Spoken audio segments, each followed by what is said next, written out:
If you want to impress the toughest of crowds, just whip out the line, well, I can speak fluent Turkish. Tanıştığımızda. But maybe get a bit of practice first. Is Turkish hard to learn? Let's find out. First, you should know that Turkish is not some totally random, exotic language that nobody learns. People learn Turkish all the time. Turkish is all over this impressive list of countries right here. And the way it sounds when you get those harmonies right, well. 4 yıla yakın dans ettim. Yani aslında birçok dans yapmak durumunda kalıyorsunuz. Yani senelerce tabii ki tangoya gönül veriyorsun, bachata öğreniyorsun, o başka bir şey ama bundan para kazanıp iş haline getirdiğin zaman böyle bir mesain olmuyor, böyle bir vaktin olmuyor. Worth it? I think so. While there is not a great deal of overlap between English and Turkish words, it's one of the most unique languages I have ever heard, and unforgettable sounds, well, they're easier to copy.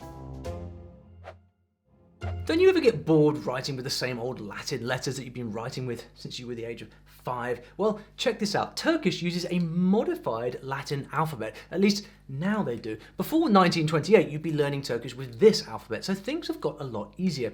Modern Turkish has 29 letters, the ones you know, plus a few extra good-looking ones.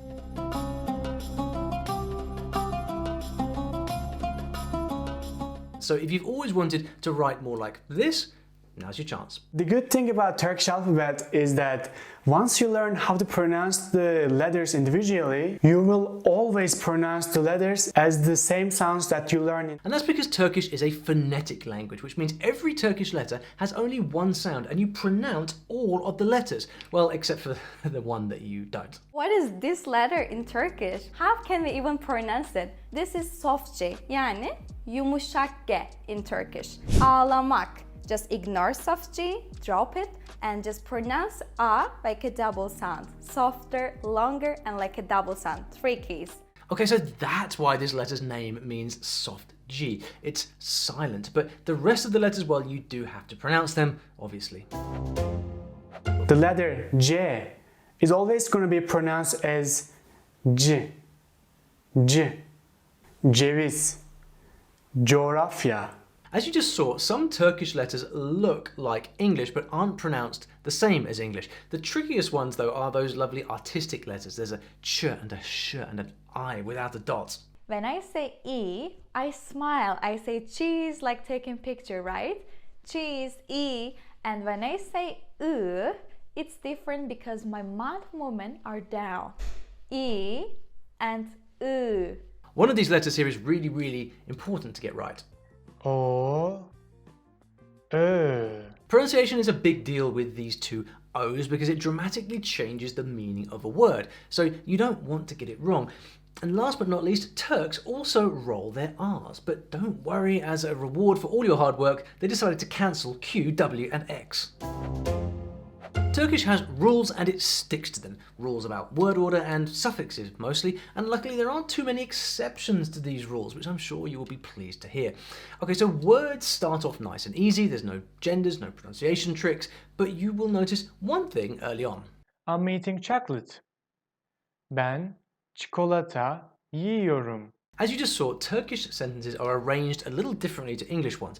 Generally speaking, it goes subject first, then object, and then verb, which can be tricky because the verb is at the end. We're not quite used to that in English, but Turkish does allow a bit of flexibility here. So if you really want to emphasize a word, we'll just put that verb first, no problem. Now I know that I am telling you things that are probably a little too easy. You guys are probably very good at languages, so here comes the bad boy. It's the one big thing that will get you far in Turkish, and that is get very familiar with your root words. Now I'm going to show you why, and I think you'll love it, but to unlock that level of awesomeness, you need to click these 3 buttons here first. Want to see something cool? Avrupalılaştıramadıklarımızdan mısınız? Turkish words can get very long.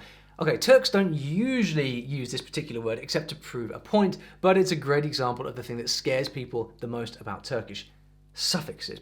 Starting with a root word, you can add suffix upon suffix upon suffix to change its meaning. Okul, school. Okulda, at the school. Okuldayım, I am at the school. You see what's going on here? A suffix is letters that you add onto the end of a word and they're bursting with extra information.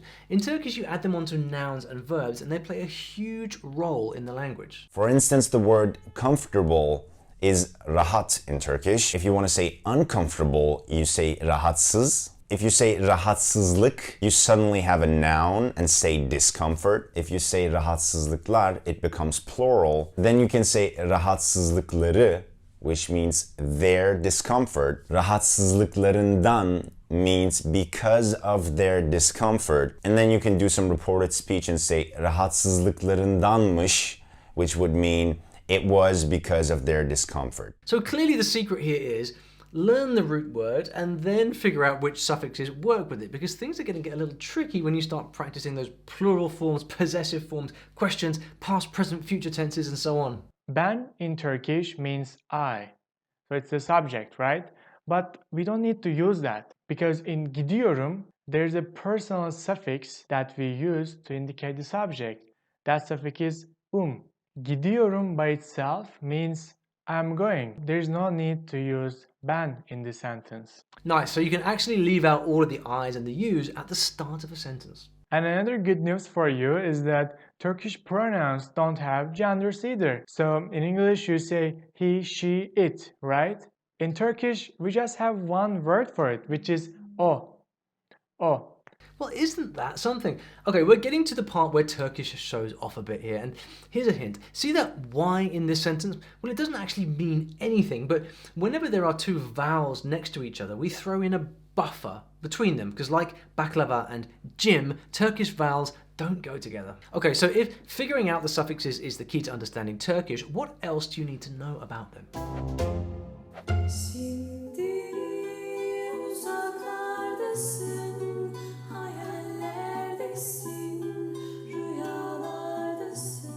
Now don't feel bad if you've never heard of vowel harmony. There is no such thing in English, but it's pretty special. Vowel harmony is all about choosing the word ending that sounds better, and as we already know, Turkish wants to sound, well, it really wants to sound pretty. The first kind is called two-way vowel harmony. You use it to make plurals, and it all comes down to a little matching game. A, I, O, U. A, I, O, U. These are called back vowels because you pronounce them from the back of your mouth. A, I, O, U. And A, I, O, U. And these are called front vowels because the reason is you pronounce them from the front part of your mouth. A, I, O, U. And once you know which vowels are front and which are back, well, it's pretty easy to figure out the next part. If the last vowel is a back vowel, if it is one of A, I, O, U, then you'll attach the suffix that has A in it. And if the last vowel of the word is a front vowel, if it is one of A, I, O, U, then the right suffix will be the one that has A in it. And that is how you make plurals in Turkish. The second kind is called four-way harmony, or the delightful Turkish name, harmony of lips. Whatever that sounds like to you, the name makes perfect sense. See, this kind has all to do with the way that you physically form the different vowel sounds within your mouth. I'm going to save that one for our Turkish Uncovered course, or maybe for a cool blog post, but I want to show you something here right now. See this question word here? Well, depending on the context, it can be spelt in three different ways. Bottom line, Turkish doesn't want you to move your mouth very much. True story, but it's not nearly as weird as it seems, and concepts like harmony of lips are definitely something new for us English speakers. But like with most tricky grammar in a new language, the single best way to get used to it is just spending lots of time with the content so that you can see it, and that means reading books of simple stories, really, anything that shows you those vowels and suffixes in their natural state, not just some rule-based grammar book. Now, I wish I could say that I would leave out verbs from this video, but I wouldn't be doing my job properly if I did. As with every language ever, Turkish has lots of verbs, and as you might have guessed already from this video, verbs have suffixes, and that means that there are conjugations. All Turkish verbs in their basic infinitive state end with either mek or mek, which depends on, you guessed it, vowel harmony. So in the end, what do we think about Turkish? Hard or easy? Is that even a meaningful question? Turns out Turkish isn't so much difficult as it is different. If your native language is an agglutinative language where you stick things on the end of words, or you're just someone who loves logic, you'll probably get a handle on all of these suffixes and all these things quicker than others. For us English speakers, the Foreign Service Institute rates Turkish as a level 4 language, as in 4 out of 5, so it's pretty hard, but all worth it when your vowel harmony starts turning heads in the street. And if you're looking for an easy way to get started with Turkish, then a good place to start would be with our story-based Turkish program here at StoryLearning. It's suitable for complete beginners. There's a 7-day free trial for you to check it out, and it's a lot of fun. Links to check this out are in the description.